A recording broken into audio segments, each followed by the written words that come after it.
নমস্কাৰ ছাত্ৰ ছাত্ৰীসকল, মই তোমালোকৰ লগত মৌলৰ পৰ্যাবৃত্ত শ্ৰেণী বিভাজনৰ যি আধুনিক পৰ্যাবৃত্ত তালিকা পোৱাৰ আগতে যিকেইটা পৰ্যায় পাৰ হৈ যায় সেইকেইটাৰ বিষয়ে আলোচনা কৰিছিলোঁ। বিশৃংখলাৰ মাজত শৃংখলাৰ যিকেইটা পৰ্যায় আমি পাৰ হৈ গৈছিলে তাৰে আমাৰ ডবাৰেনাৰৰ ট্ৰায়াড আৰু নিউলেঞ্চৰ অষ্টসূত্ৰৰ বিষয়ে মই তোমালোকক যোৱাটো ক্লাছত আলোচনা কৰিছিলোঁ। ডবাৰেনাৰে কি কৰিছিলে 1817 চনত 30টা মৌলৰ ওপৰত অধ্যয়ন কৰি তিনিটা গোটত মৌলসমূহক ভাগ কৰিছিলে। সেইটো আছিল ডবাৰেনাৰৰ ট্ৰায়াড। আৰু নিউলেঞ্চৰ অষ্টসূত্ৰ মতে তেওঁ 56টা মৌলৰ ওপৰত 1866 চনত কি কৰিছিলে প্ৰতিটো 8 নম্বৰ মৌলৰ যিটো ধৰ্ম সেইটো প্ৰথম মৌলৰ ধৰ্মটোৰ সৈতে একে বুলি কৈছিলে, যিটো অষ্ট্ৰক ৰুল বুলি কোৱা হয়। ইয়াৰ পিছতে মেণ্ডেলিভে এটা পৰ্যায় আলোচনা কৰিছিলে বা মেণ্ডেলিভৰ সূত্ৰৰ বিষয়ে কৈছিলে। এই মেণ্ডেলিভৰ পৰ্যাবৃত্ত তালিকাত আমি আধুনিক পৰ্যাবৃত্ত পোৱাৰ আগতে মেণ্ডেলিভে কোনখিনি কথা আগবঢ়াইছিলে সেই বিষয়ে আলোচনা কৰিম। ৰুছ ৰসায়ন বিজ্ঞানী ডিমিত্ৰি আইভানোভিচ মেণ্ডেলিভে মৌলৰ পৰ্যাবৃত্ত তালিকাৰ প্ৰাৰম্ভিক বিকাশত অতিকৈ গুৰুত্বপূৰ্ণ অৱদান আগবঢ়াইছিল। তেওঁ এই কামখিনি কৰিছিল 1869 চনত।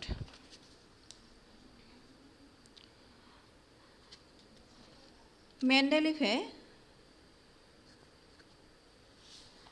তালিকাখনত মৌলবোৰৰ সিহঁতৰ পাৰমাণৱিক ভৰৰ ৰাসায়নিক ধৰ্মৰ সাদৃশ্যৰ ওপৰত ভিত্তি কৰি সজাইছিলে।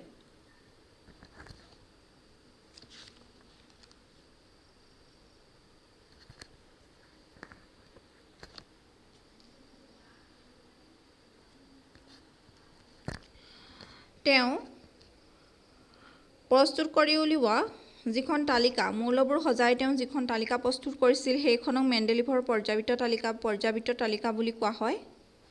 তেওঁ যেতিয়া শ্ৰেণী বিভাজন আৰম্ভ কৰিছিল মৌলসমূহৰ তেতিয়া 63টা মৌলৰ বিষয়েহে গম পাইছিলে। তেওঁ মৌলসমূহক কি কৰিছিলে পাৰমাণৱিক ভৰৰ বৰ্ধিত ক্ৰমত সজাইছিলে। মানে মৌলসমূহৰ যাৰ পাৰমাণৱিক ভৰ বেছি তাক পাছত তেওঁ সজাইছিলে আৰু যাৰ পাৰমাণৱিক ভৰ কম সেইটো আগতে লিখিছিলে। তাৰপিছত কমৰ বৰ্ধিত ক্ৰমত সজাই গৈ আছিলে। এটা নিৰ্দিষ্ট ব্যৱধানৰ অন্তৰত একেধৰণৰ ভৌতিক আৰু ৰাসায়নিক ধৰ্ম দেখুওৱা মৌলবোৰৰ পুনৰাবৃত্তি ঘটে। কি বুলি কৈছিলে এটা নিৰ্দিষ্ট ব্যৱধানৰ অন্তৰত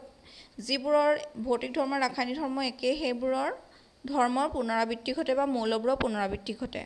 ইয়াৰ ওপৰত ভিত্তি কৰি মেণ্ডেলিভে এটা সূত্ৰ সৃষ্টি কৰিছিল যাক মেণ্ডেলিভৰ পৰ্যাবৃত্ত সূত্ৰ বুলি কোৱা হয়। আৰু এই সূত্ৰটো মতে মৌলবোৰৰ ধৰ্মবোৰ সিহঁতৰ পাৰমাণৱিক ভৰৰ পৰ্যায়ক্ৰমে সলনি হয়। কি বুলি কৈছে মৌলবোৰৰ যি ধৰ্ম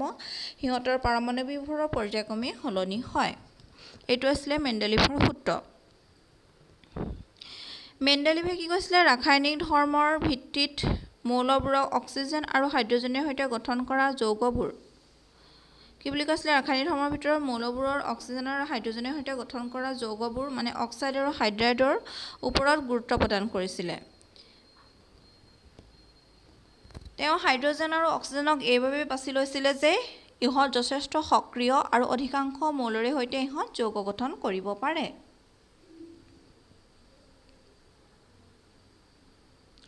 মৌল এটাক শ্ৰেণীভুক্ত কৰিবলৈ তেওঁ মৌলটোৰে গঠন কৰা হাইড্ৰাইড আৰু অক্সাইডসমূহৰ সংকেতক মৌলটোৰ অন্যতম মূল ধৰ্ম বুলি বিবেচনা কৰিছিল। এতিয়া মেণ্ডেলিভৰ পৰ্যাবৃত্ত তালিকাখন তোমালোকে চোৱাচোন। 8টা বৰ্গ আছে থিয়কৈ আৰু পৰ্যায় থাকে পথালিকে, হয়নে? প্ৰথম দ্বিতীয় তৃতীয় চতুৰ্থ পঞ্চম ষষ্ঠ সপ্তম অষ্টম 8টা বৰ্গ আছে। তাৰে অক্সাইডটো চোৱা R2O, RO, R2O3, RO3, R2O5, RO3, R2O7, RO4। তাৰপিছত হাইড্ৰাইডটো হৈছে RH, RH2, RH3, RH4, RH3, RH2, RH। এই R হৈছে কি জানানে অক্সাইড আৰু হাইড্ৰাইডৰ সংকেতবোৰৰ R আখৰটোৱে বৰ্গটোত থকা মৌল এটাক সূচায়। বৰ্গটোত যোনটো মৌল আছে সেইটো সূচায় আৰে। যেনে MgO মেগনেছিয়াম অক্সাইড কেলছিয়াম অক্সাইডটো RO হিচাপে লিখিছিলে সোডিয়াম অক্সাইড পটাছিয়াম অক্সাইডটো RO2 হিচাপে লিখিছিলে R2O হিচাপে লিখিছিলে lithium hydrate sodium hydrate potassium hydrate RH হিচাপে ধৰিছিলে magnesium hydrate calcium hydrate zinc hydrate এইবোৰ RH2 হিচাপে ধৰিছিলে এমোনিয়াটো RH3 হিচাপে মিথেনটো RH4 হিচাপে এনেদৰে তেওঁ শ্ৰেণীভুক্ত কৰিছিলে বা তেওঁ পৰ্যায়বৃত্ত তালিকাত তেনেদৰে মৌলবোৰৰ যৌগবোৰক স্থান দিছিলে অক্সাইড আৰু হাইড্ৰাইড হিচাপে তাৰ পাছত আমি চাওঁ মেণ্ডেলিভৰ পৰ্যায়বৃত্ত তালিকাখন তোমালোকে মন কৰাচোন তাত তেওঁ থিয়কৈ কি কৈছিলে 8টা বৰ্গ বা স্তম্ভবোৰক বৰ্গ বুলি কৈছিল আৰু পথালিকৈ যিবোৰ আছে সেইবোৰক কি বুলি কৈছিলে পৰ্যায় বুলি কৈছিলে তেওঁ দেখিছা R2O RO R2O3 এনেদৰে RH RH2 RH3 এনেদৰে তেওঁ অক্সাইড আৰু হাইড্ৰাইডসমূহক ভাগ কৰিছিলে কিন্তু তেওঁৰ যিহেতু পাৰমাণৱিক ভৰৰ ভিত্তিত তেওঁ ঊৰ্ধ্বক্ৰমৰ ভিত্তিত সজাইছিলে যদিও এটা কথা মন কৰা চোৱা এই যে 8 নম্বৰ বৰ্গৰ প্ৰথম এইটো দেখিছা নহয় আইৰণ কোবাল্ট আৰু নিকেলক তেওঁ একেটা ঘৰতে ৰাখিছে আগতে পাইছিলা যে নিউল্যান্ডে কি কৰিছিলে কোবাল্ট আৰু নিকেলক একেলগে ৰাখিছিলে কিন্তু আইৰণৰ যেহেতু ধৰ্মটো অলপ কোবাল্ট আৰু নিকেলৰ সৈতে একে গতিকে মেণ্ডেলিভে কি কৰিলে আইৰণ কোবাল্ট আৰু নিকেলক একেটা ঘৰতে ৰাখিছে কিন্তু চোৱা আইৰণৰ পাৰমাণৱিক ভৰ 55.85 কোবাল্টৰ পাৰমাণৱিক ভৰ 58.93 আৰু নিকেলৰ পাৰমাণৱিক ভৰ 58.71 এতিয়া চোৱা কোবাল্টৰ পাৰমাণৱিক ভৰ নিকেলতকৈ বেছি গতিকে নিকেলটো আগত আহি কোবাল্টটো তাৰ পিছত আহিব লাগিছিল যিহেতু ঊৰ্ধ্বক্ৰমত সজাইছে হয়নে গতিকে এইটো এটা তেওঁৰ আহুৱা বুজিছা তোমালোকে পৰ্যায়বৃত্ত তালিকাখন কিতাপত চাই ল'বা মেণ্ডেলিভৰ এতিয়া আমি তাৰ পৰিচয়খিনিলৈ আহোঁ মেণ্ডেলিভৰ পৰ্যায়বৃত্ত তালিকাৰ যিখিনি সাফল্য বা যিখিনি এডভান্টেজ সেইখিনি কি হয় মেণ্ডেলিভে তেওঁৰ তালিকাখনৰ কিছুমান খালী ঠাই এৰি গৈছিলে আৰু এই খালী ঠাইবোৰত সেই সময়ত আৱিষ্কাৰ নোহোৱা কিছুমান মৌলৰ অৱস্থিতিৰ বিষয়ে মেণ্ডেলিভে ভৱিষ্যতবাণী কৰিছিলে তেতিয়ালৈকে মানে সেই মৌলবোৰ আৱিষ্কাৰ হোৱা নাই একেটা বৰ্গত থকা পূৰ্বৱৰ্তী মৌলটোৰ নামৰ আগত সংস্কৃত শব্দ একা যিটো অৰ্থ হৈছে এক যোগ কৰি তেওঁ সেই মৌলবোৰৰ নাম দিছিল উদাহৰণস্বৰূপে সেই সময়ত আৱিষ্কৃত নোহোৱা মৌল স্কেণ্ডিয়াম Sc গেলিয়াম যিয়ে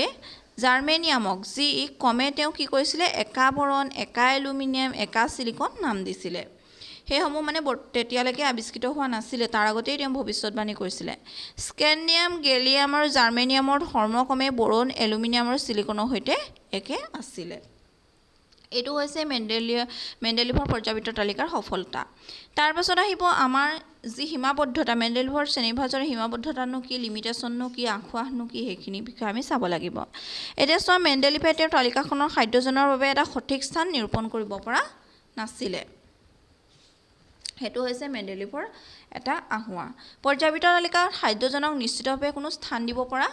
নাযায় এইটো হৈছিলে মেণ্ডেলিভৰ পৰ্যায়বৃত্ত তালিকাৰ মুখ্য সীমাবদ্ধতা তাৰ পাছত চোৱা মেণ্ডেলিভে সমস্থানিকৰ বিষয়ে ধাৰণা দিব পৰা নাছিল মেণ্ডেলিভে মৌলৰ পৰ্যায়বৃত্ত শ্ৰেণীবিভাজন কৰাৰ বহু পাছত সমস্থানিকসমূহ আৱিষ্কাৰ কৰা হৈছিল